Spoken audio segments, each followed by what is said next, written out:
A quiet life in suburban bliss. The Miller family seemed like a quintessential middle-class American household living in the Detroit suburbs. Paul Miller, the head of the house, had been working at a local auto manufacturing plant for nearly 2 decades. Known for his dedication and a can-do attitude, Paul believed in providing the best possible life for his family. His job wasn't glamorous, but thanks to his strong work ethic and overtime hours, he earned enough to ensure his family never went without. On Friday evenings, his old pickup truck, a Ford he'd proudly assembled himself at the factory, pulled into the driveway right on time. That was the time the Miller family eagerly awaited. Linda Miller, Paul's wife and partner, was beloved in the local elementary school where she taught 3rd grade. Her warm smiles and sweet voice made her a favorite among children. At home, Linda was the glue that held the family together. She loved baking on weekends and had a particular knack for apple pies, which often won first prize at the church bake-offs every fall. Linda's devotion to her husband and children was evident in everything she did, from hand-stitched Halloween costumes for Emily and Ethan when they were little, to the handwritten notes she'd sneak into Paul's lunchbox. The Millers' days were filled with a comforting routine. Family dinners were sacred. Every weekday at 6:30 p.m., the 4 of them sat down at the oak dining table, a table Paul had made himself during his brief woodworking foray. Linda served her classic home-cooked meals, and the family would dive into conversations about their day. Emily often excitedly shared stories about her latest debate team wins and future college plans, while Ethan contributed just enough to avoid suspicion of his growing disinterest in school. Paul always asked, "So what did y'all learn today?" though his eyes inevitably lingered on Ethan, as if he were searching for clues to the boy's growing silence. The Millers' weekends were equally wholesome. Saturday mornings began with pancakes and bacon on the griddle, the kitchen filled with the sound of clattering pans and Linda's humming as she cooked. Sometimes they'd all pile into Paul's truck to visit the Detroit Zoo or take a stroll by Lake Michigan in the summer. Winters were spent indoors, layered under warm blankets with games of Monopoly stretched out on the coffee table in the living room. Their home, a cozy white colonial with green shutters, stood as the family's pride. Paul had painted the house himself one spring while Linda planted marigolds in the front yard. Inside it was a snapshot of American life. Framed family photos lined the mantel, and a Yankees game was always on in the background. Though they didn't live extravagantly, they'd splurged on an old popcorn machine, which became the family's bonding centerpiece during weekly movie nights. On those special nights, it wasn't uncommon to find the Millers all crammed onto the couch, each clutching a bowl of buttered popcorn, with Linda often dozing off midway through the film, much to everyone's amusement. The Miller children, Ethan and Emily, had grown up close, at least during their younger years. As kids, they'd spend hours outside building treehouses in the backyard or racing their bikes down the suburban streets. But in recent years, Ethan had started pulling away. He'd become quieter, angrier, and distant. A contrast to Emily, who was a bright and ambitious teen with scholarships already lined up for college. Despite these subtle cracks in the family portrait, the Millers had every reason to believe they had built a stable foundation. Paul often dreamed aloud of retiring early, taking Linda on a cross-country road trip in their RV. Linda had started collecting travel brochures for destinations like the Grand Canyon and Yellowstone National Park. The failing son, Ethan Miller, the once bright-eyed boy who used to race his bike down Michigan's tree-lined streets and build forts from scrap wood, was now a shadow of the promise he once held. Standing at 22, he was restless and angry, grappling with a life that had not turned out how he had imagined. Ethan carried the weight of disappointment, not just his own but his parents' as well. After finishing high school, Ethan swore he needed time to find himself. College to him was just another trap, a conveyor belt shoving kids into a lifestyle Ethan felt he'd never fit into. He whispered dreams of starting his own business or traveling the States, but as the months turned to years, those ambitions slowly dissolved into nothing but excuses. Ethan had tried a long list of odd jobs. Stocking shelves at a local hardware store lasted about a month. Ethan hated being told what to do. A gig as a barista ended in frustration when customers were too demanding and the paychecks too small. After quitting yet another job, he'd often retreat to the basement claiming he was planning his next move while playing online games or scrolling social media. To Linda and Paul, this was heartbreaking. Paul, who had worked tirelessly in the auto plant since he was Ethan's age, couldn't fathom why his son didn't show the same grit. Linda, ever the optimist, still believed Ethan just needed the right motivation. But Ethan didn't make it easy. His attitude began to morph in ways that worried them both. He was no longer the goofy, warm boy who'd run to the mailbox every day to see if the latest issue of Sports Illustrated had arrived. Now, he carried himself with a hardened air, his once animated laugh replaced by grunts and curt replies. He'd often come home hours after dinner, smelling like beer and burnt cigarettes, muttering replies to his parents' questions like, "I've got plans, don't worry about it," or, "It's no big deal, okay?"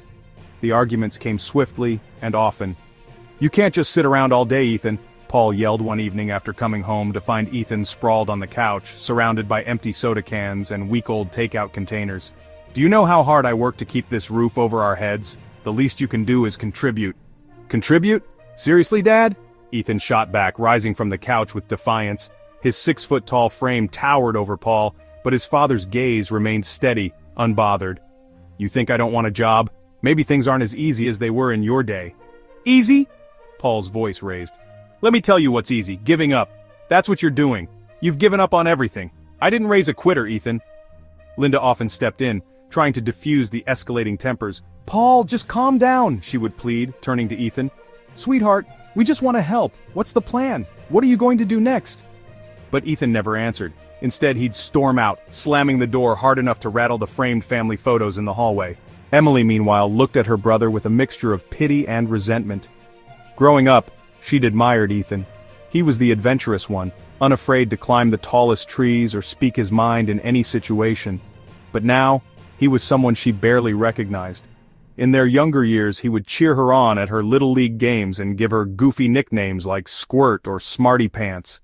But now their conversations rarely went beyond, "Move, you're blocking the TV," or "Do you have $20 I can borrow?" The truth was, Ethan wasn't just wrestling with his future. He was battling demons his family didn't fully understand. The pressure to live up to the Miller name, to fit in, and to carve out a successful path all felt insurmountable. And instead of confronting this, Ethan buried his insecurities under layers of deflection, frustration, and the temporary comfort of late-night drinking with friends who expected nothing from him. Occasionally Ethan would talk about starting over. His best idea, a custom auto parts shop, seemed promising enough that Paul decided to fund it, despite Linda's objections. "He just needs something to believe in," Paul told her. They drained a significant chunk of their savings to secure a small rundown space for Ethan to launch his venture. Deep down, Paul hoped this would spark the fire his son seemed to have lost. But the shop only lasted 6 months before crashing spectacularly. Ethan, inexperienced with balancing budgets or managing inventory, ran the business into the ground. Bills piled up, customers dwindled, and Ethan's enthusiasm dissolved into sheer avoidance. "Why didn't you ask for help?" Paul demanded after the shop's closure. "Help? Like you'd understand what it's like running a business," Ethan snapped. "Don't turn this around on me, son," Paul shot back, his weariness unmistakable.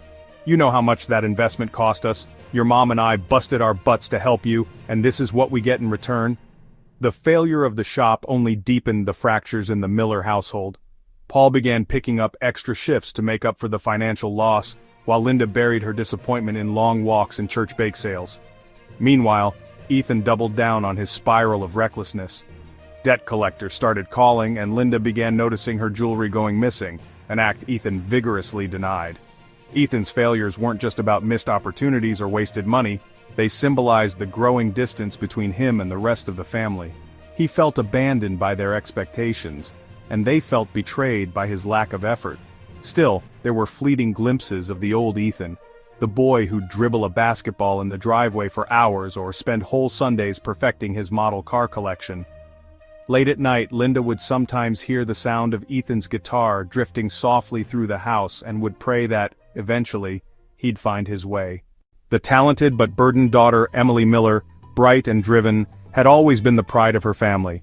At 18, she was the picture of potential, top of her class, captain of the debate team, and already holding acceptance letters to several prestigious universities. Her parents, Paul and Linda, were especially proud of her accomplishments, often bragging about her to neighbors while carefully saving up for her college fund. Despite the glowing exterior, Emily felt the heavy weight of expectation pressing down on her. Her success wasn't just her own, it was a banner her family clung to amidst struggles with her older brother Ethan's failures. It was as if the family's hopes for a brighter future had slowly transferred entirely onto her shoulders as Ethan spiraled further away. At school, Emily was unstoppable. Teachers adored her for her work ethic and leadership, especially Mrs. Warren, her debate coach. "Emily, you're a natural," Mrs. Warren would say after practice. "You have the voice, the presence, and the mind to go far. I see you at Yale in a few years." Hearing that used to fill Emily with pride. Now it only made her stomach twist. Her success became a double-edged sword at home. "You're our star," her father would often say at the dinner table, ruffling her hair. "Emily's gonna be running this country one day while Ethan's still figuring himself out," he'd joke, only half serious. Ethan would grunt, roll his eyes, and leave in the middle of dinner. Emily hated the way her achievements only seemed to underscore her brother's shortcomings. She could feel the growing resentment in his curt words, his refusal to really acknowledge her. "Oh look, it's Miss Perfect again," Ethan had muttered one Christmas as their parents gushed over her scholarship offers. But it wasn't just Ethan. Even her parents had started leaning on her more with each passing year. Linda, exhausted from trying to hold the family together, sometimes looked at Emily as though she weren't just her daughter but a co-parent. "Emily, can you keep an eye on Ethan?" she'd ask after another argument between Paul and Ethan failed to reach any resolution. "No, Mom," Emily would reply, exasperated. "I'm not his babysitter." "You know he listens to you more than he listens to us," Linda would plead. "He doesn't listen to anyone," Emily shot back. But no matter how resistant she acted, she'd dutifully knock on Ethan's door later that night, softening her tone. "Hey," she'd say cautiously, peeking her head into his dark, messy room. "Are you okay?" "Let me guess, Mom sent you," Ethan would mumble without looking up from his phone. "No, I came because... I don't know, I'm worried about you, okay?" "Whatever, Em, go back to saving the world or whatever it is perfect people do." Conversations with Ethan never went anywhere. No matter how hard Emily tried, she couldn't bridge the widening gap between them. And yet, when she returned to her room, shutting the door behind her, she felt the guilt weighing her down. She hated herself for always feeling angry at him. She hated him for making her feel so responsible. For Emily, the pressure wasn't just academic, it was emotional, familial, and deeply conflicting. On the surface, she had it together. Straight A's, a bright smile, and a growing list of accomplishments. But under that polished veneer, she was battling anxiety and the gnawing feeling that she'd eventually crack under the strain. Late at night, Emily would sit at her desk, studying or reviewing her college application essays. Usually these moments were her refuge, her escape from the chaos downstairs. But some nights the chaos wasn't so easily escaped. "You're not gonna make it anywhere if you keep screwing up," she could hear her dad yelling at Ethan from the living room while she tried to focus on her work. "I didn't ask to be born into this family," Ethan would snap back. The shouting matches had grown more frequent in recent months, and no matter how many times Emily put in her earbuds, she couldn't drown them out. Each argument felt like another crack forming in their once stable foundation, and Emily worried it was only a matter of time before the whole house came crashing down. Her friends at school rarely saw this side of her. "Emily, you're so lucky," Rachel, a fellow debater, would often say. "You've got the grades, you've got the looks, and your parents adore you. What's it like to have everything?" Emily would smile weakly, nodding to keep up appearances. They didn't know about the strain of trying to hold things together at home, the way it felt like she was constantly teetering on a thin line, trying not to fall. Sometimes the pressure boiled over. One evening, after another failed attempt to defuse a fight between Ethan and their father, Emily stormed to her room and slammed the door shut. Gripping the edge of her desk, she buried her head in her hands, the silent tears falling fast. "Why is this my job?" she thought furiously. "Why can't they just fix themselves?" The worst part wasn't even the pressure, it was the guilt. Guilt that she couldn't be all things to everyone. Guilt that no matter how hard she tried, she couldn't seem to reach Ethan. On some weekends when the house became too suffocating, Emily would pack her backpack and ride her bike to the local library. There, she'd sink into a corner with her debate prep or college essays, losing herself in the world of words and arguments. But even there, her mind wandered. What happens to this family when I leave for college? What happens to Ethan? What happens to Mom and Dad? Emily wanted to chase her dreams, to someday argue cases in front of the Supreme Court, or help write legislation that changed lives. But the thought of leaving home felt like a betrayal, like abandoning the ship while it was sinking. In her quieter moments, Emily dreamed of a life where she didn't feel like the glue holding everything together. A life where she wasn't the only successful one or the talented kid everyone counted on to fix things. She just wanted to be Emily. But for now, there were tests to ace, scholarships to win, and college interviews to prepare for. She had worked too hard to let the chaos at home derail her. Still, every time she sat down to plan her future, one question lingered in her mind. Would her family survive without her? The roots of conflict begin. The cracks in the Miller family didn't erupt overnight. Instead, they were laid brick by brick, built on years of disappointment, misunderstandings, and simmering frustration. But the tipping point came one summer night when Ethan approached his parents with what he called a golden opportunity. An idea that would supposedly change not just his life, but theirs too. "Mom, Dad, just hear me out," Ethan began, pacing the living room nervously as Paul set his coffee mug down on the table, and Linda folded her arms tightly. Ethan rarely had big ideas. The last time he declared a plan to get his life on track was 3 months prior, and it ended in him quitting another dead-end job. "All right, son, let's hear it," Paul said, exchanging a cautious glance with Linda, who gave a skeptical sigh but said nothing. "So, you know how I've always been into cars, right?" Ethan started, his voice carrying a spark of excitement that momentarily softened his usually hardened demeanor. "I've been researching this market. There's a real demand for custom auto parts. People are paying crazy money for personalized stuff, rims, paint jobs, dashboard upgrades, you name it. And I was thinking, what if I opened my own shop?" Paul's eyebrows shot up. "Your own shop?" "Yeah, I'd call it Ethan's Customs. I'd work on cars, do detailing, get the word out online. I've been watching YouTube tutorials, and there's this guy in Arizona doing something similar. He's making a killing. All I need is a little upfront capital to get started. I mean, you could think of it as an investment." Linda stiffened slightly. She had heard this tone before, the same nervous confidence Ethan always wielded when he was pitching something he hadn't fully thought through. "And just how much upfront capital are we talking about, Ethan?" she asked, her voice steady but sharp. Ethan hesitated. $15,000, he said quickly, blurting it out before he could chicken out. $15,000? Linda exclaimed, her voice rising several octaves. "Ethan, that's more money than your dad and I have saved for the past 2 years combined. Are you out of your mind?" Paul, ever the peacekeeper, held up a hand to calm his wife. "Linda, let's not dismiss it outright." Turning to his son, he added, "Explain to me exactly how you'd make this work, Ethan. I need more than an idea. What's your plan?" Ethan faltered slightly under his father's gaze. "Well, I'd, rent a small space in town, probably somewhere off the main road. I'll update the garage with some tools and equipment. Then, once I start getting customers, I'll reinvest the profits, you know? Build it up from there." "And how are you going to get customers?" Linda pressed, her tone dripping with doubt. "I'll figure it out," Ethan retorted defensively. "Social media maybe, or word of mouth. Mike from my old job said he'd bring his car in if I opened something. People trust me when it comes to car stuff." Linda's frustration began to boil over. "Ethan, you failed to hold on to a warehouse job last month because you couldn't deal with mornings. You couldn't keep your barista gig because you didn't want to take orders from people. What exactly makes you think you're ready to run an entire business?" "That's enough, Linda," Paul interjected firmly. Ethan had flinched at his mother's words, but Paul's expression remained thoughtful. "It's not a terrible idea, actually. People do spend a fortune on custom work. He's got passion for cars, that much we know." Linda shot her husband a disbelieving look. "Passion doesn't pay the bills, Paul. This isn't about gambling on a dream. This is about the fact that if we hand over $15,000, it might as well be flushed down the drain." Ethan, who had been silently fuming, finally snapped. "You always do this, Mom.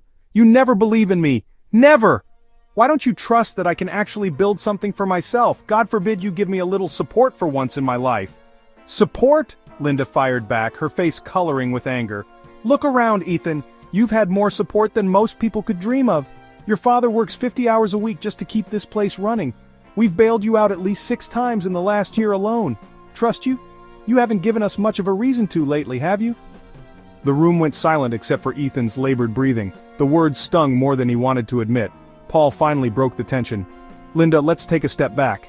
He turned to his son and said, "Ethan, here's the deal. I'll help you, but we're not giving you a handout. If you want this loan, you're going to draw up a real plan, a business model, projections, something in writing. You're going to act like this is a professional arrangement because it is." Linda crossed her arms tighter, her disapproval plain. "Paul, we should be using that money for Emily. What about her college fund? Why does everything have to go toward fixing Ethan's mistakes?" Paul sighed.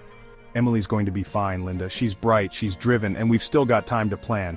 Ethan needs this shot right now, or he's going to keep drifting." Ethan, sensing he had finally won his father's support, nodded eagerly. "Yeah, I'll draft up a plan, Dad, I can do this, you'll see." But Linda wasn't sold. She stormed off to the kitchen, muttering, "Mark my words, this is going straight to hell."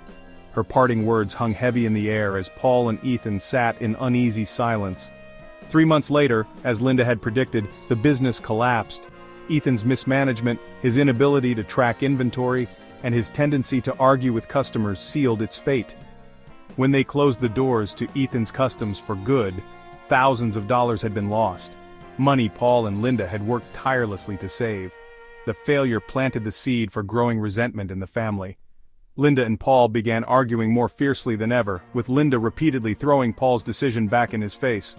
"You should have listened to me," she'd say bitterly. Meanwhile, Ethan avoided the topic altogether, retreating further into his world of excuses and avoidance. This one decision, though meant as an act of hope, became the spark that ignited a storm in the Miller family, one that nobody knew how to stop. The mother's growing resentment. Linda Miller was a woman known for her patience. She was the kind of mother who stayed up late sewing costumes for the school play, who packed love notes in her children's lunches, and who instinctively smoothed over arguments at the dinner table. But even the softest hearts have their limits.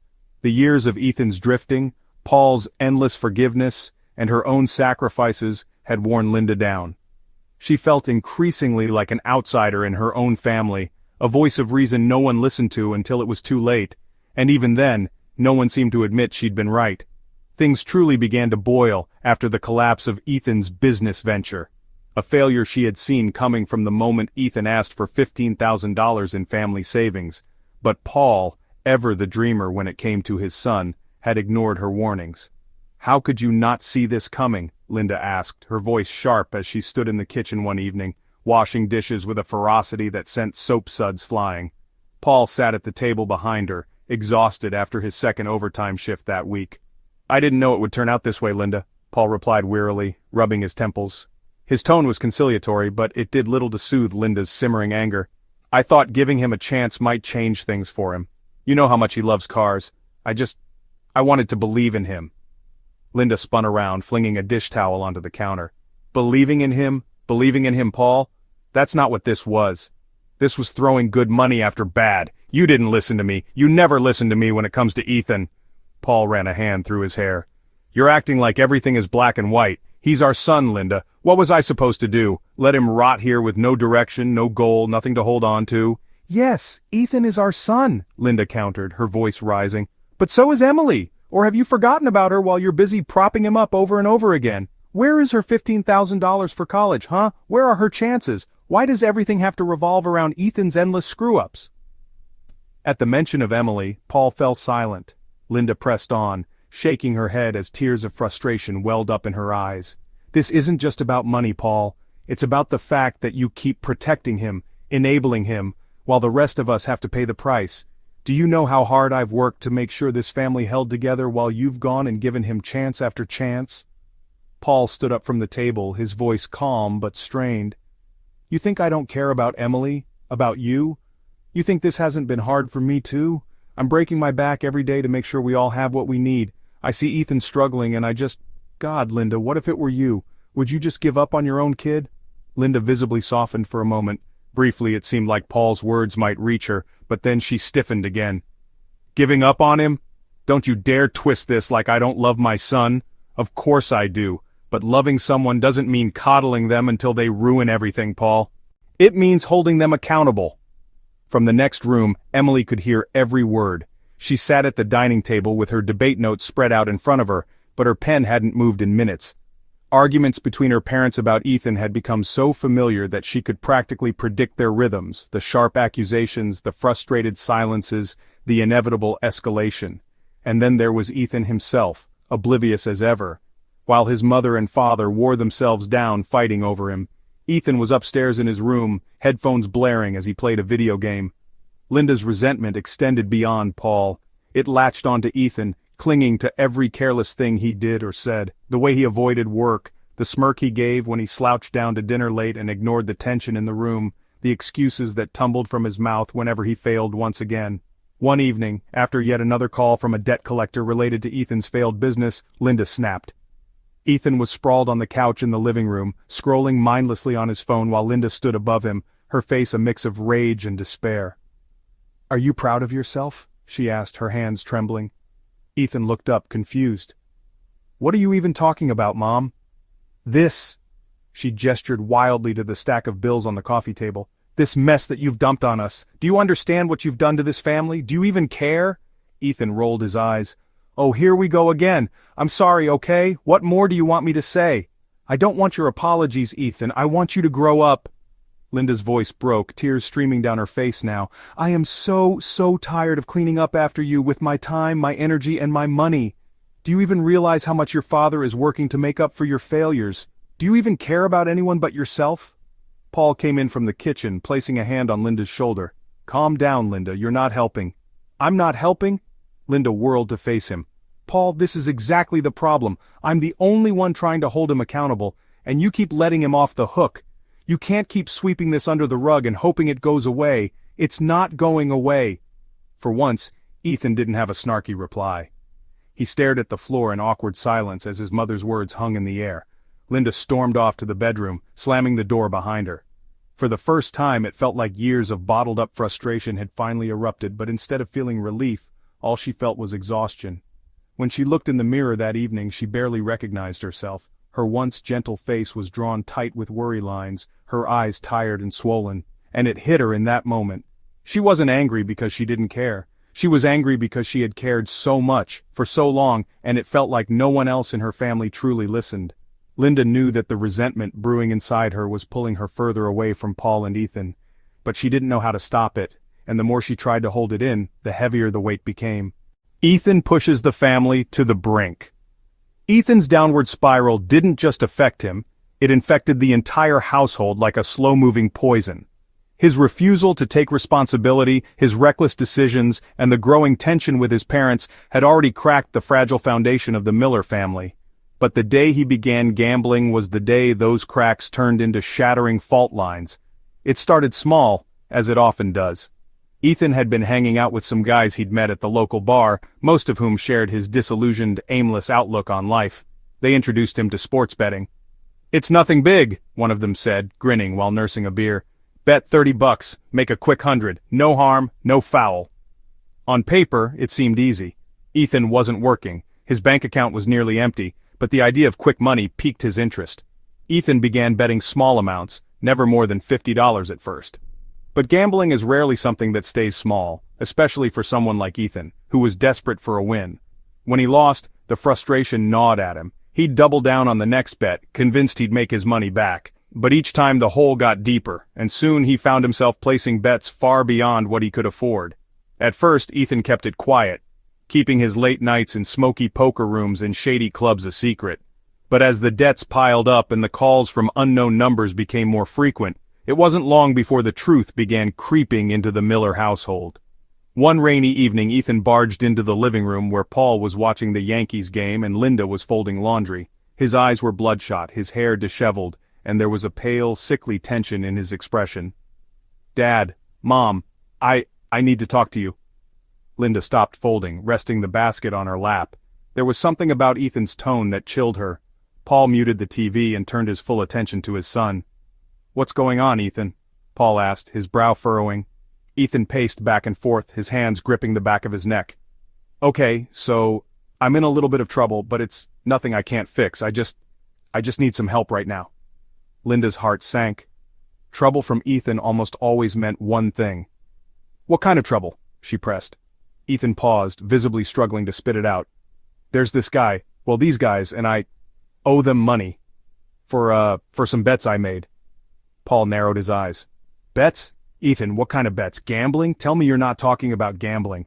"Dad, calm down, it's not a big deal." "It is a big deal," Paul thundered, leaping to his feet. "Are you seriously standing here telling us you've been gambling? After everything? After we just cleaned up your last disaster?" Ethan raised his hands defensively. "Look, I didn't come here for a lecture. I just need some money to make it right, okay? Once I pay them, it's over. I'm done with this, I swear." "How much?" Linda asked quietly, though her tone carried a weight of barely contained dread. Ethan hesitated. $6,000. $6,000? Linda nearly dropped the basket from her lap. Her voice cracked under the shock of it. "Ethan, we don't have $6,000 to just hand over. Are you out of your mind?" Paul's face had turned a deep shade of red. "You lied to us. You went behind our backs, wasted God knows how much money, and now you're coming here with some gambling debts expecting us to bail you out? I didn't waste it, Look, you don't understand," Ethan shot back, his voice trembling now with both frustration and desperation. "These guys aren't playing around. If I don't pay them, things are gonna get bad." "Bad?" Linda's voice rose. "What does that even mean, Ethan? Are you being threatened?" Ethan's silence was answer enough. He glanced at the ground, his jaw tightening, and muttered, "They've already sent someone to my place, smashed my car window." Paul pressed a hand to his temple as though trying to force away reality. "This is unbelievable, absolutely unbelievable. You've gotten yourself involved with criminals, Ethan, and now you want us to fix it? Just loan me the money, I'll pay it back, I swear," Ethan shouted, his voice cracking in desperation. Linda stood up, trembling not with fear, but with anger that had been pressed down for too long. Her voice was sharp, stinging like ice. "No, Ethan, we're done. We've bailed you out more times than I can count, and what do we have to show for it? Nothing. Absolutely nothing. You've burned through our trust, through our savings, and now you're standing here asking for more." "I'll pay it back," Ethan shouted, his face red with frustration. "No, you won't," Linda snapped. Her voice cut the room like a blade. "You won't because you never do. This is who you are, Ethan. You make a mess and expect everyone else to clean it up. Not this time." Ethan clenched his fists, his breathing heavy. "You don't understand. If I don't pay, they're gonna come after me. After us. You think I want to be in this situation? You think I want this life?"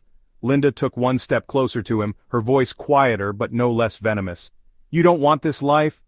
Then why do you keep choosing it? Why do you make mistake after mistake after mistake?" Paul, who had been silent for a painful moment, finally spoke. "Ethan, you need to leave. Go cool off. Figure out how to make this right, but we're not giving you $6,000 to bail you out of a hole you dug yourself." Ethan stared at his father, his face a twisted mix of betrayal and fury. "You're gonna regret this," he muttered before storming out of the house, the door slamming shut behind him so hard the walls seemed to tremble. Paul put his head in his hands while Linda stood frozen, her chest tight with years of pent-up frustration and heartbreak. She didn't say it, but deep inside she couldn't help but wonder, when would their son's mistakes stop being their responsibility? Outside, Ethan climbed into his car, his mind spinning with rage and panic. He didn't know what to do, didn't know how to solve this nightmare, and with every passing second, that pressure built, threatening to explode. And it wouldn't be long before it did, with devastating consequences. The final explosion. It was a hot, humid July night when everything in the Miller family unraveled. Ethan had already pushed his parents to their limits, but tonight would mark the moment when years of pressure, anger, and exhaustion bubbled over into something far darker than anyone could have imagined. Ethan stumbled into the house around 11:30 p.m., the sound of the door slamming jolting Linda awake.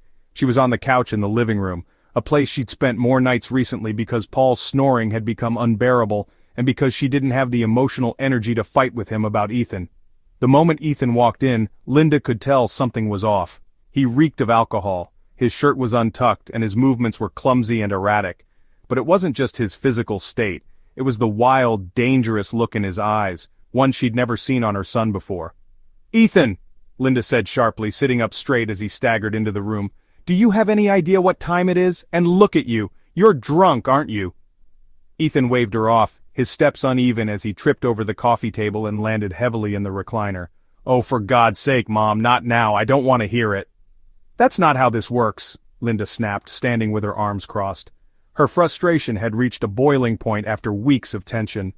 She had stayed silent long enough, biting her tongue every time Ethan made another excuse or dodged responsibility. But tonight, something inside her broke. "Do you think this is okay, Ethan? Walking in here drunk after all the things you've put us through? After all the lies, all the messes? You have some nerve!" Ethan rubbed his temples, clearly uninterested in what she was saying. "Jesus, can't you just let it go for once? You're always on my back. Always!" Linda took a step closer, her voice raising. "Of course I'm on your back. Do you know what you've done to this family? To me? Your father works himself into the ground to pay for your mistakes. I can't remember the last time I actually slept through the night, and Emily doesn't even come home anymore because she can't stand the stress. And you," her voice cracked, "you just keep taking and taking and taking." Ethan stood up suddenly, swaying slightly but towering over her. The movement startled Linda, but she didn't step back. She wouldn't let him intimidate her. "Do you think I ask for this life?" Ethan shouted, his voice echoing through the room. His face was flushed red, either from alcohol or anger, or both. "Do you think I want to mess everything up? Do you think I like being the screw-up you always talk about behind my back?" Linda shot back without hesitation, her voice venomous. "Maybe if you tried, even a little, you wouldn't be the screw-up we're so sick of cleaning up after. Instead you drink, you gamble, and you waste every chance we give you. I'm done, Ethan. I'm done with you dragging all of us down with you." Ethan's fists clenched at his sides, his breathing labored. "You don't know what it's like. You don't know what it feels like to be me. To be the guy who can't do anything right, no matter how hard he tries. You think it's easy, huh? Being the failure? I think you've been using that excuse for years," Linda screamed, the tension in her voice now breaking into rage. "Every time you mess up, it's someone else's fault. It's the world, or your father, or me. But it's you, Ethan, it's you." The words struck Ethan like a slap. He froze for a moment, processing the bitterness in his mother's voice. His eyes burned with tears he refused to let fall. "If you hate me so much," he said in a low, dangerous voice, "why don't you just kick me out? Why don't you just throw me away like the garbage I am?" Linda's voice softened for the first time. She looked at him, truly looked at him, and saw the broken, angry young man she didn't recognize anymore. "Because you're my son, Ethan," she said after a long pause. "But I don't even know who you are anymore." "Yeah?" Ethan took a step closer, closing the gap between them. "Well, here's the thing, Mom. I don't know who you are either. All I see is someone who blames me for their own miserable life." At that, Linda's face hardened, her hands shaking. "Get out of my sight, Ethan. Just go to your room before this gets worse." "You're not going to tell me what to do!" Ethan exploded, his voice booming as his frustration boiled over. He grabbed a half-empty bottle of whiskey from the coffee table that he'd brought in with him and threw it at the wall. The glass shattered, the golden liquid dripping onto the floor. Linda flinched, her body tense with fear. "Ethan, enough! That's it! Get out of this house! Out!" "Or what?" Ethan sneered, taking a step closer. "You gonna call the cops on me, huh? Or maybe you'll pack all my stuff and dump me on the curb. Do it! I dare you!" Paul, who had been asleep in the bedroom, suddenly appeared in the doorway, his face exhausted and confused. "What the hell is going on in here?" he barked, stepping into the living room. Linda pointed at Ethan. "Your son, your perfect little son, is drunk and out of control again." "Mom said she's done with me," Ethan slurred, turning to face his father. "Well, guess what? I'm done too. Done with all of this. You think I ruined this family? Fine, maybe I did. Maybe it'd be better if I wasn't here at all." "Ethan, that's enough," Paul said firmly, stepping between him and Linda. But there was something primal and unrelenting in Ethan's expression now, a darkness that neither Paul nor Linda had seen before. And then it happened. In the heat of the moment, Ethan turned toward his mother, still holding the neck of the shattered whiskey bottle. His vision blurred, his mind clouded with alcohol and rage. He raised the bottle instinctively, and before anyone could stop him, he brought it down. The impact was sudden and brutal. Linda's scream was cut short as she hit the floor, a deep gash on her temple spilling bright red blood onto the beige carpet. "Mom!" Paul shouted, dropping to his knees beside her. "What the hell have you done, Ethan? What have you done?" The realization hit Ethan like a freight train as he stared down at his mother's unconscious body. The bottle slipped from his hand, shattering further on the floor. He stumbled back, his hands shaking as the weight of what he'd done began to sink in. I didn't mean to," Ethan stammered, his voice trembling. "I didn't mean to." Paul's face twisted in a mix of rage and heartbreak as he turned to his son. Get out of this house before I do something I'll regret." Ethan bolted, staggering out the door and into the dark night. Inside, Paul frantically called 911, his hands covered in his wife's blood as he tried to stem the bleeding. The Miller family had long been teetering on the edge of disaster, but tonight, that final explosion shattered everything in its path. The crime buried in secrecy. Ethan froze, his chest heaving as he looked down at his mother's lifeless body sprawled out on the living room floor. Blood seeped into the beige carpet, a stark contrast to the warm interior of the home Linda had worked so hard to maintain. Paul knelt beside her, his hands trembling as he pressed a towel to her wound, but it was too late. Linda was gone. The weight of what had just happened crashed over Ethan like a tidal wave. His breathing became erratic and his hands shook violently. "Dad, I didn't mean to do it," he stammered. Tears ran down his face as panic gripped him. "I didn't mean it. It was an accident." Paul looked up at his son, his face a mixture of rage, sorrow, and disbelief. "Ethan," he choked out, his voice raw with anguish. "What have you done? What have you done?" I just lost control," Ethan pleaded, taking a shaky step back. "It was the bottle, I wasn't thinking. You've got to believe me, Dad." Paul pressed his hand against his forehead, trying to calm the storm raging in his mind. He wanted to scream, to yell at Ethan, to shake him until he realized what he'd done. But there was no time for that now. Linda was dead. Nothing he said or did could reverse that.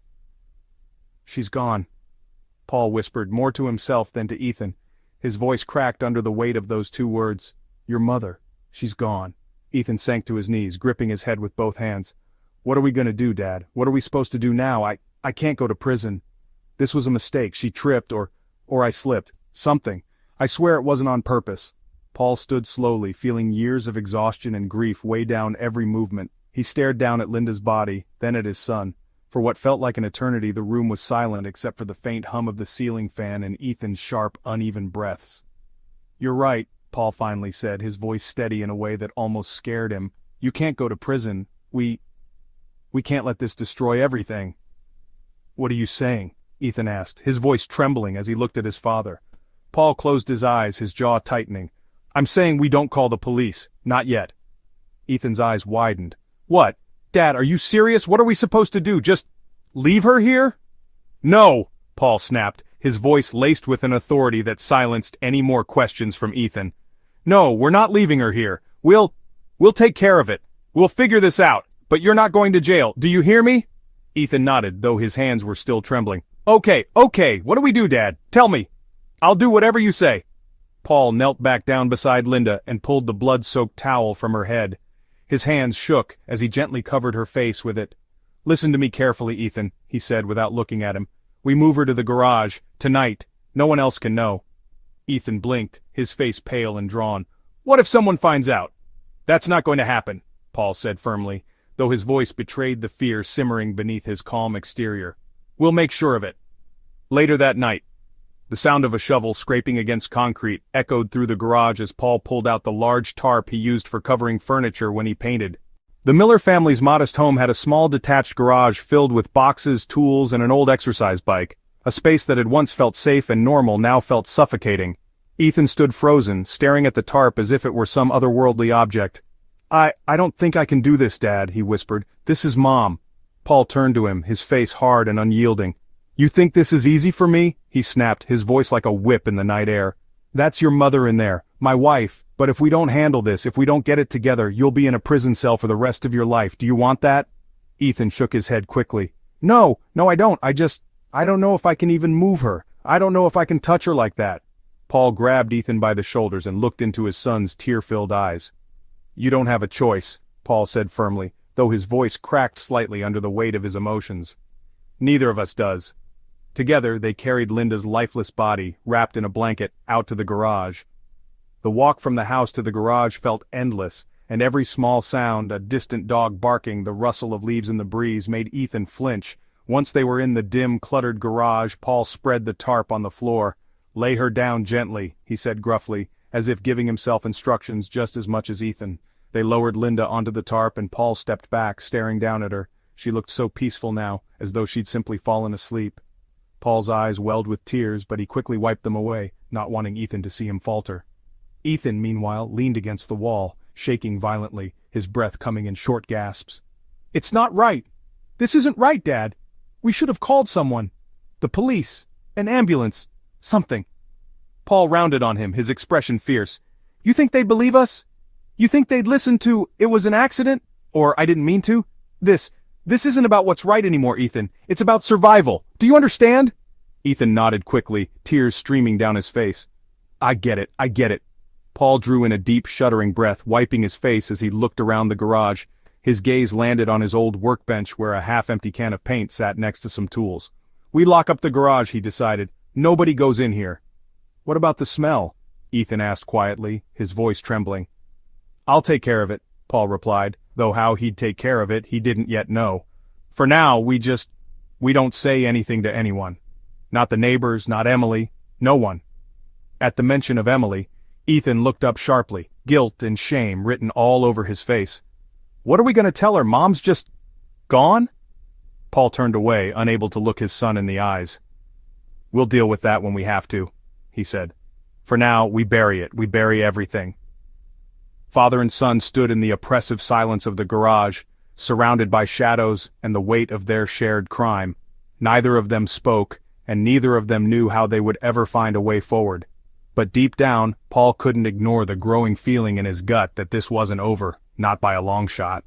The daughter discovers the truth. Emily hadn't wanted to come home that weekend. It wasn't exactly a secret that things at the Miller household were tense. Her parents argued constantly about Ethan, and Ethan had become someone she barely recognized. But when her father called and told her in his calm, practiced tone that her mother had gone to visit a friend and might not be back for a while, something in her gut didn't feel right. "Which friend?" Emily had asked on the phone, standing in the quaint dorm room she shared with her roommate. "A church friend," Paul had replied vaguely, his voice distant, hollow. "You know how your mom likes her retreats." It didn't sit well with her. Her mom wasn't impulsive. She didn't just leave without giving Emily some idea of her plans. A text message, a voicemail, something. But there was nothing but a cold, confusing silence. 2 days later, Emily packed her weekend bag and drove the 3 hours home, a growing unease gripping her chest as the suburban streets she grew up on came into view. The house feels different. The minute Emily stepped inside, she knew something was wrong. The house felt off. Sure, it was clean, like her dad had rushed to tidy up before she arrived, but it was too clean. The air was heavy, like it was thick with unspoken words. And then there was Ethan. Ethan was sitting on the living room couch, slouched like a sack of laundry. He looked thinner, his face pale and sullen, his eyes avoiding hers as she walked in. Her father, standing in the kitchen, shot Ethan a warning glance Emily wasn't supposed to notice. "Hey, Em," Ethan muttered, his voice low, tired. "Hey," Emily replied, but didn't approach him. Something about his demeanor sent a chill through her. "Where's Mom?" Her father was the one who answered. "She's out of town, sweetheart, just a little break. She needed it." Emily raised an eyebrow. "Out of town? Dad, Mom doesn't just take breaks, she would have told me. Where exactly did she go?" Paul faltered, gripping the edge of the kitchen counter with one hand. "Why don't you go unload your bags first? We'll talk later." That was Paul's way, deflect and delay. But Emily wasn't having it. "I don't want to unpack. I want to know where Mom is." She turned toward Ethan, her eyes narrowing. "Do you know anything? You're acting weird." Ethan stiffened, his hand twitching like he wanted to reach for something, anything, to absolve him of the weight of her question. "Why would I know?" he snapped defensively, though his voice trembled. "She's probably just doing her own thing. Since when does everything need an explanation?" Emily's stomach tightened. "Since always, Ethan," she snapped back, stepping closer to him. "Because that's how she is. She doesn't just disappear. God, you're acting shady. What are you not telling me?" "Emily, that's enough," Paul interjected sharply, his voice startlingly firm. "Your mother's fine. She'll be back soon. Now drop it." But Emily didn't drop it. She spent the evening watching them both. Ethan barely made eye contact with her, retreating to his room almost as soon as dinner was over. Meanwhile, her father tried too hard to seem normal, forcing smiles that didn't reach his eyes, and avoiding any hint of conversation about Linda's trip. The clue in the garage.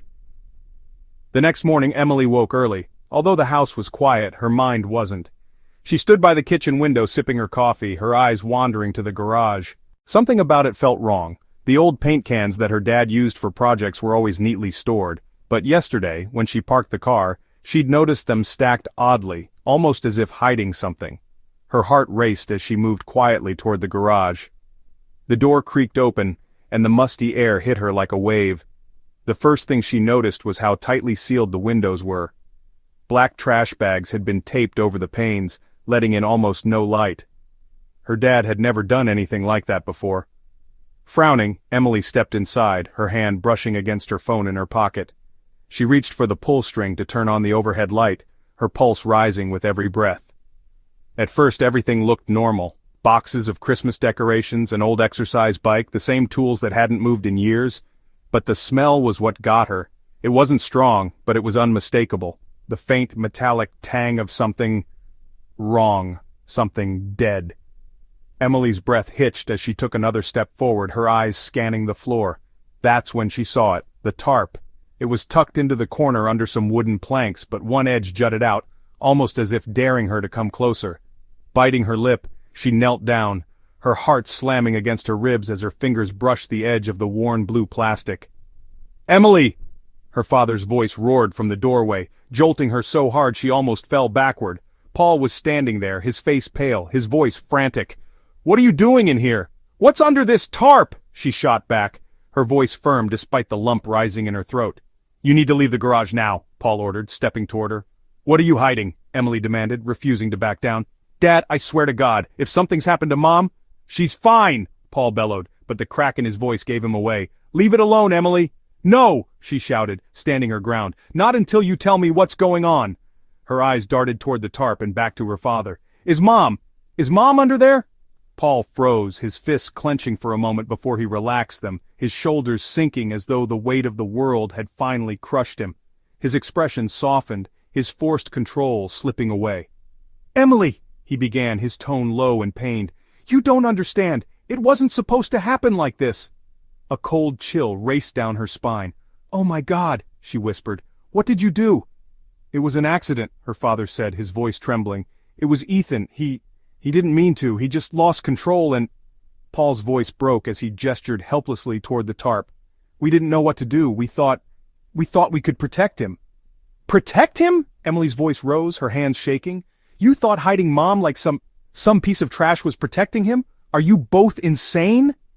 "It wasn't like that," Paul insisted, his desperation showing now. "I couldn't lose him too, Emily. I couldn't—" "You already lost me!" she screamed, her eyes welling up with tears. "The second you decided to cover up what he did, you lost me." Paul stepped closer to her, pleading. "Emily, please, you have to understand." But Emily didn't wait to hear what came next. She turned and stormed past him, running to her car with her hands fumbling for her phone. She didn't care about loyalty or family anymore. What mattered now was the truth, and she was going to make sure everyone knew it. An unthinkable betrayal. Ethan had been spiraling for weeks, barely holding himself together in the aftermath of the crime. While Paul kept a tight lid on the situation, insisting they act normal and say nothing, Ethan's resolve crumbled day by day. Unbearable guilt gnawed at his consciousness, and the weight of their secret seemed to drag him deeper into his own hopelessness. One Saturday night, after nearly emptying an entire bottle of whiskey, Ethan found himself in the company of his old high school buddy, Kyle.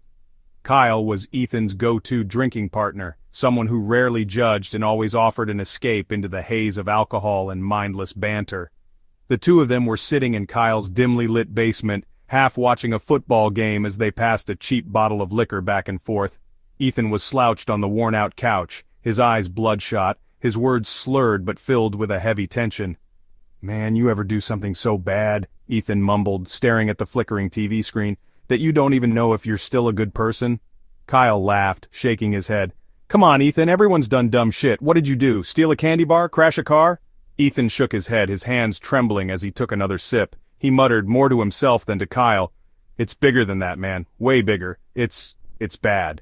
Kyle leaned forward, his curiosity piqued by Ethan's unusually morose tone. "What are you talking about?" Ethan looked up at Kyle, his eyes rimmed with desperation. I don't even know why I'm telling you this, dude, but my mom. Something happened to my mom. He hesitated, feeling the cold sweat on the back of his neck. "I was drunk and angry and we were fighting and now my mom's—" He cut himself off, his voice breaking. Kyle froze, the playful smirk on his face replaced by a look of confusion and alarm. Wait, what? What happened to your mom?" Ethan clenched his jaw, avoiding Kyle's pressing gaze. His voice dropped to a whisper. "She's gone, man. She's just gone. And my dad, he covered it up. For me. We hid it. The garage, she's still there." The air in the room turned unbearably heavy, the sound of the football game on TV fading into the background as Kyle stared at Ethan in stunned silence. "You mean like, gone? What the hell are you saying, Ethan?" Tears began to well up in Ethan's eyes. He buried his face in his hands, muttering, "I didn't mean to do it. It was an accident, okay? It just happened, and now everything is a mess." For a moment Kyle didn't say anything, his mind racing to piece together everything Ethan was confessing. "Jesus Christ," he muttered under his breath. Finally he stood up, pacing the small space of the basement. "Ethan, do you have any idea what you've just told me? This is crazy! You can't just dump something like that on me!" "I know!" Ethan shouted, his raw voice echoing off the walls. "I know I screwed up, but I can't keep it in anymore, man. It's eating me alive." Kyle ran a hand through his hair, panic creeping into his own tone now. You're talking about your mom, Ethan, about a freaking crime. This is serious. I mean, Jesus, this is murder. No, Ethan snapped back. It wasn't murder. It wasn't like that. I didn't mean to, I swear. Do you hear yourself right now? Kyle stopped pacing and pointed a finger at Ethan. You've got to fix this. I don't know how, but you can't just sit on something like this. The cops. No cops, Ethan growled, his eyes wild. If they find out, I'll go to prison forever. My dad said we couldn't tell anyone. That's why we kept it quiet. Kyle stared at him, his face pale. And what? You thought telling me was going to make it any better? What do you expect me to do now, Ethan, huh? Just forget what I heard? Ethan grabbed Kyle by the shoulders, his grip frantic. You can't say anything, Kyle, please. I need you to keep your mouth shut. I trusted you, man. Kyle's lips pressed into a thin line as he wrestled with his own guilt and fear. Without another word, he shook Ethan off and stormed up the stairs, leaving Ethan alone in the basement. The betrayal. 2 days later, the knock came at the Miller family's door. It was sharp and authoritative, sending a chill down Paul's spine as he sat at the kitchen table. He exchanged a look with Ethan, who was slouched in a chair, his face pale and drawn. Paul opened the door to find 2 police officers standing on the porch. One, a tall man with a stern expression, held up a badge. Are you Paul Miller? Yes, Paul replied cautiously, gripping the edge of the door. What's this about? We received a tip about a serious matter involving your family. We'd like to ask you and your son a few questions. Ethan's heart dropped as he stumbled to his feet. He felt every ounce of liquor he'd consumed in the past 48 hours rush to his head. Dad! He croaked, his voice barely audible. Paul turned sharply, his face twisting with a mix of anger and panic. Ethan, what did you do? I didn't, Ethan stammered, but his voice cracked under the pressure. He could already feel the walls closing in. He knew who tipped the police off. Kyle. The betrayal burned in his chest hotter than any drink ever had, but deep down he couldn't blame him. After all, hadn't Kyle done the one thing Ethan was too cowardly to do? Hadn't Kyle done what was right? The officers stepped inside, their expressions cold and professional. We're going to need you both to come with us, the taller officer said. We have some questions about Linda Miller's disappearance. Paul tried to keep his composure, but his hands shook as he turned to Ethan. This is your fault, he hissed under his breath. I told you to keep your mouth shut. Ethan looked at his father with haunted eyes, but he didn't say a word. There was nothing left to say. The secret was out, and their carefully constructed lie had begun to crumble beneath. Justice under the law. The courtroom was packed the day Ethan and Paul Miller took the stand. The gallery buzzed with hushed murmurs, a mix of neighbors, friends, and those drawn by the sensational nature of the trial. The horrific details surrounding Linda Miller's death had rocked the small suburban community to its core. People whispered about betrayal, tragedy, and the blurred lines between love and morality. Ethan sat beside his attorney, his face gaunt and pale, a stark reminder of sleepless nights and the months of guilt that had driven him to the edge. Paul was right next to him, stoic, yet visibly weighed down by the crushing reality of their situation. The trial begins. All rise for the Honorable Judge Catherine Prescott. The bailiff's authoritative voice echoed across the courtroom. A sharp shuffle of feet followed as everyone stood. The judge, a middle-aged woman with salt and pepper hair and piercing eyes, gazed out at the room as she took her seat. Be seated, she instructed, her voice steady and stern. The prosecution wasted no time framing its case. Assistant District Attorney Sarah Klein stood up, adjusting her blazer as she walked toward the jury. Her voice was calm but deliberate, her every word a hammer pounding against Ethan's and Paul's already fragile defense. Ladies and gentlemen of the jury, she began, pacing slowly, what we have here is not just a case of murder but one of cover-up, of lies, and of a family's utter collapse under the weight of its own secrets. Ethan Miller struck and killed his own mother in a fit of rage, and Paul Miller, his father, chose to hide Linda's body, erase her from existence, and shield his son from the consequences of his actions. This is not just unlawful, it is immoral. She pointed to the jury box, her voice growing sharper. We are not here to judge their grief. We are here to uphold the integrity of the law and to ensure that justice is done for Linda Miller, a woman whose life was unjustly taken. Paul's attorney, Robert Miles, leaned over and whispered to him, Keep your head up, Paul. Don't let them see you sweat. This is just their opening blow. Paul nodded ever so slightly, but his throat tightened. He didn't need the prosecution to remind him of what had been lost. Linda's face haunted him every night. The testimonies. The first person called to the stand was Detective Martinez, who had led the investigation. He described in painstaking detail how the police had uncovered the wrapped tarp in the Miller garage, how decomposition had already set in, and the overwhelming stench that made it impossible to mistake what they were dealing with. Photos of the crime scene were displayed on a projector, drawing audible gasps from women in the audience. Paul lowered his eyes, ashamed. "Mr. Miller," the prosecutor addressed Paul directly when they brought him to the witness stand. "You knew your wife was dead, didn't you?" "Yes," Paul replied, his voice a low rasp. "And instead of calling the authorities, you decided to, what, cover it up?" Klein's voice was cutting, her questions digging deeper. Paul's fingers gripped the edge of the wooden stand tighter. I wasn't thinking," he stammered. "My son was panicking. I thought I could protect him. He didn't mean to—" "Protect him?" Klein interrupted, her tone incredulous. "And in protecting him, you erased a woman who loved you and bore your children? Did it ever occur to you that Linda Miller deserved justice too?" Paul's mouth opened, but no words came. A tear slipped from the corner of his eye, though he tried to blink it away. Then they called Emily. Emily's testimony.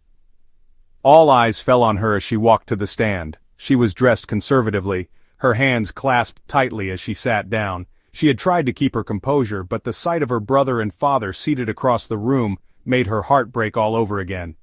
"Miss Miller," Klein began, stepping forward, her voice soft for the first time. "I can't imagine how difficult this must be for you, but I need you to help the jury understand something. Did you suspect anything strange before discovering your mother's whereabouts?" Emily straightened in her chair, taking a deep breath before answering. "Yes, my dad said she went to visit a friend, but she would have told me if she was leaving. That wasn't like her. And Ethan was acting so strange. I knew something was wrong. And you were the one who discovered the truth." Emily nodded, her throat tightening, as the memory rose to the surface. "Yes, I found the tarp in the garage, and I confronted my dad. That's when he told me what happened." Her voice cracked, but she fought to hold back tears. When Ethan's defense attorney Mark Reynolds stood up to cross-examine her, his tone was noticeably gentler. "Miss Miller, I know this isn't easy, but I just want to ask you one question. Do you believe your brother meant to kill your mother that night?"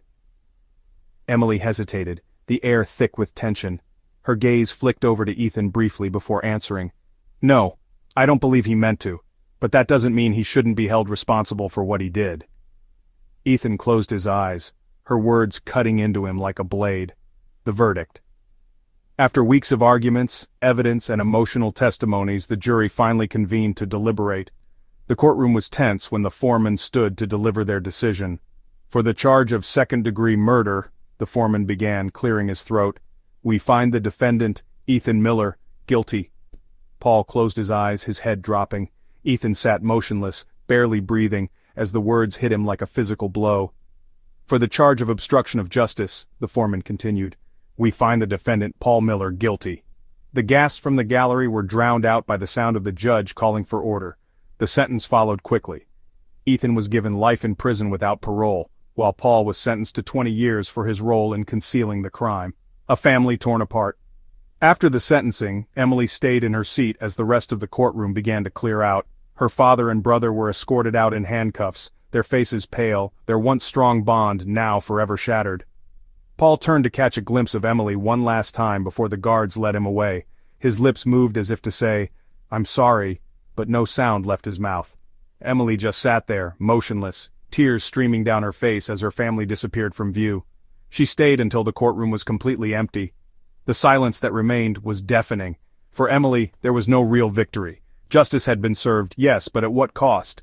She had lost her mother to violence, her father to his poor decisions, and her brother to his rage. All that was left was the deafening silence of a broken family and a life that would never be the same. Irrevocable consequences. The aftermath of the trial left an indelible scar, not only on the Miller family, but also on the tight-knit community they had called home for decades. The once idyllic suburban neighborhood with its neatly trimmed lawns and friendly block parties now seemed muted in color. The Miller house itself, a white colonial with green shutters, stood like a ghost of what it once was, a chilling reminder of the tragedy that had unraveled behind closed doors. For Emily, life became a fragmented series of before and after. Emily struggled to move forward. Emily stayed at her dorm after the trial, not because she didn't miss her home, but because home no longer felt real. The memories there, family dinners, her mother's laughter as they baked apple pies, and even Ethan's goofy nicknames for her, had been poisoned by Linda's death and the lies that came afterward. Her college friends noticed the shift in her demeanor almost immediately. Emily, once the star of every debate, the first to offer a helping hand or a word of advice, had pulled into herself. She rarely smiled anymore, and when she did, it didn't quite reach her eyes. One day, Rachel, her roommate, tried to bring it up. "Hey, Em," Rachel said cautiously, sitting on the edge of her bed as Emily stared blankly at her laptop. "You've seemed, I don't know, a little off lately. Are you okay?" Emily tensed, her fingers tightening around the edge of her keyboard. "I'm fine," she said quickly, too quickly. Rachel frowned. Look, I know something happened with your family. You don't have to talk about it if you don't want to, but—" "I said I'm fine," Emily snapped, her voice sharper than she intended. Her chest tightened immediately with guilt, and she softened her tone. "Sorry, I don't want to talk about it, okay?" Rachel nodded slowly, backing down. "Okay. I'm here if you ever do, though, just so you know." Emily forced a nod, but in truth, she didn't know if she'd ever be ready to talk about it. How could she explain that her mother was gone, not in a way that was accidental or natural, but because her brother had killed her? And how could she explain that her father, the man who had given her piggyback rides as a kid and beamed with pride at all her accomplishments, had been complicit? Most days she tried not to think about it. She buried herself in her studies, her part-time job, anything that kept her mind busy. But at night, when the world quieted, the memories crept in. The sight of the garage, the smell of decomposition, the words her father had said, "It wasn't supposed to happen like this." They echoed in her mind, over and over, until she fell into a restless sleep. The Miller house.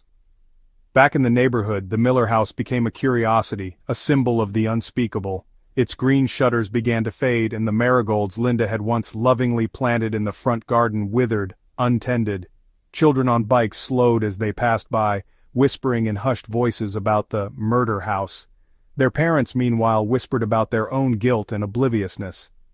"I can't believe we never knew anything was wrong," Joan, a neighbor, said one morning over coffee with another mom from the block. "We had them over for barbecue just last spring. They seemed normal." "No one ever thinks it's going to happen here," the other woman replied, shaking her head. "But something must have been broken in that family for years. You don't just wake up one day and—" She trailed off, not finishing the thought. The gossip only grew more intense when Ethan's sentencing made the local news. Journalists came knocking at doors, looking for former classmates or friends to comment on his character, but no one really wanted to say the quiet part out loud, that Ethan had been angry for years, and the signs were there. Paul's prison sentence. Paul, serving his 20-year sentence, spent his days in a loneliness he hadn't anticipated. Prison was loud, shouts, the clang of bars, the ever-present tension of danger, but inside his cell, it was suffocatingly quiet. He refused visitors at first. He didn't want Emily or anyone to see him this way. Her betrayal at the trial still stung, but it was a distant ache compared to the crushing guilt he carried. In the evenings he wrote letters to her, pouring out his thoughts, but he didn't send them. He'd start and stop, reading over his clumsy scribbles and thinking, what good will this do now? One letter lay crumpled in the corner of his cell. "Dear Emily, I don't ask for forgiveness because I know I don't deserve it. I know I failed you, your mother, and even Ethan. They say a father should protect his family, but all I seemed to do was destroy ours. I'm sorry." The letter ended there. Paul hadn't known what else to write. Ethan's life behind bars. For Ethan, prison was simultaneously his punishment and his escape. It was a world where no one knew Linda Miller for the gentle, nurturing woman she had been, and no one looked at him with the same raw disappointment that his family had. Still, it was a harsh, unforgiving life. He thought about his mother every day, replaying the moment he'd grabbed the whiskey bottle. He would lie on his bunk at night, staring at the cracked ceiling and whisper to himself, "I didn't mean it, I swear I didn't mean it." But in his heart, he knew it didn't matter. Intentions didn't bring people back. Emily's journey for closure. Months after the trial, Emily finally found the courage to visit the house again. The walk up the driveway felt heavy, her legs dragging as though a physical weight held her back.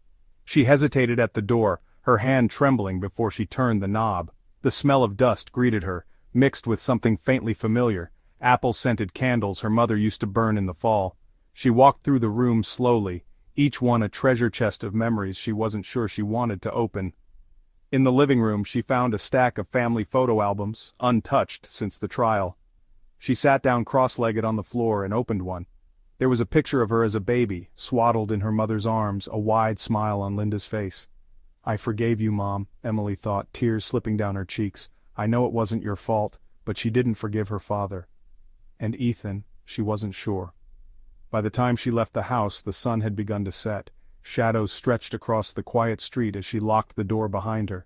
She breathed deeply, her shoulders lighter than they'd been in months. It wasn't closure, not yet, but it was a start. The legacy of the Miller family. In the end, the Miller family became a cautionary tale, whispered in classrooms, sermons, and neighborhood gatherings. People argued over who was to blame. Was it Paul for enabling Ethan? Ethan for his reckless anger? The community for not noticing the fractures? Emily for speaking up? The truth was everyone carried a piece of that blame, and no one carried it more than Emily herself. Conclusion: the tragic story of the Miller family shows how unresolved family conflicts can only lead to a dark path. It is a profound lesson that every family must remember to never compromise the values of love in life.